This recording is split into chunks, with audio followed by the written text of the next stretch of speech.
Hey everybody, it's TorontoUnicorn here, and I want to talk to you about squirting. It's in sex, it's part of sex. If you are not into squirting, or if you are into squirting, you still might encounter someone who squirts, and you better be prepared so that you don't A, embarrass them, B, feel uncomfortable in any way. Maybe you're going to be thrilled, who knows, but sometimes you've got to mentally prepare so at least you can have consent about being involved with squirting being on you and things like that. So, do I know a lot about squirting with my own experience? No, I actually don't squirt. I have had men who many men walk around saying, everybody can squirt, I've got the touch. And I remember vividly when he took his fingers out of my and said, you win, you can't squirt. And I was like, yeah, I know. And I'm kind of sick of guys trying, right? So this is kind of a point of saying that even if you're looking for a girl to squirt, it doesn't mean the girl you're with wants to squirt or does squirt. And you adding peer pressure by saying, hey, squirt all over my face, baby. Like, I don't fucking squirt. Like, I don't know. So like you've just got to make sure that the partner you're with is compatible with you and what you're looking for. I have had disappointing sex with guys who fingered me too aggressively to make me squirt, even though I didn't want to, and I didn't enjoy the feeling. I have literally walked away from that guy in the middle of sex thinking in my head, I will never let that man touch my vagina again. Just no way. So you've got to be careful. Even if you want to make a girl squirt, ask permission, make sure that they're into it. Basically, I know there's a lot of questions out there about what is squirt, is it pee, is it not pee, things like that. You'd think I have all the answers in life. I don't, but you know who does? BedUcated. I've spoken about BedUcated before. They are a sponsor of this YouTube video, as well as some of my podcasts, and they are a pleasure-based sex education website, and I have looked at their content to learn about different things. Now, when you want to learn, hey, how do you make a girl squirt? What is squirt? Things like that. You don't want to have to self-choose amongst 30 to 60 different videos that which one is going to be the one that helps you the most. In BedUcated, on their online system, you can search topics such as vagina or vulva pleasure. And basically, I found all these different videos and courses on squirting. And there's so much to like cunnilingus and like fingering and like just understanding the vagina and like all the different areas. And what I really liked is the instructor of the squirting video that I watched, because she had personality, okay? So you didn't get bored. And she was totally like relevant and humble and down to earth. She went into a bathroom on the video, came back out and held up one thing of squirt and one thing of pee. And she let people look at it. She let people smell it as if it was a fine wine. I watched this thinking, this is helpful. Because this is what you always wonder. Does it taste the same? Does it smell the same? What is it pee? Is it not pee?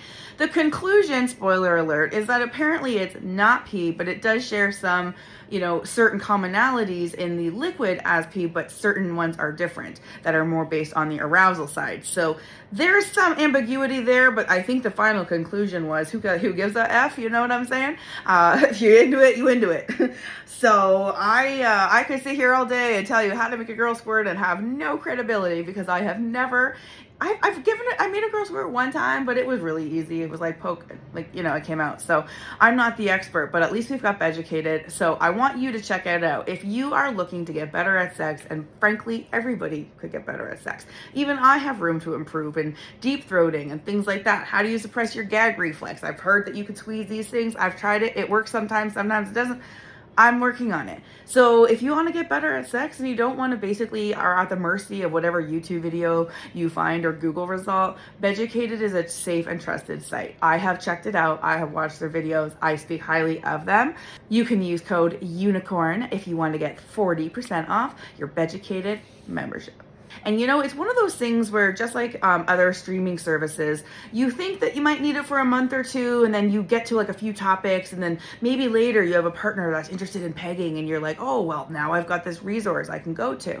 So I've learned with BedUcated that I like it as a go-to. I may not go and binge watch everything at once, but when I'm into something and I want to learn about something, I'm going to go and search it, find maybe a 10 to 20 minute video course, and walk away feeling like it was worth my time.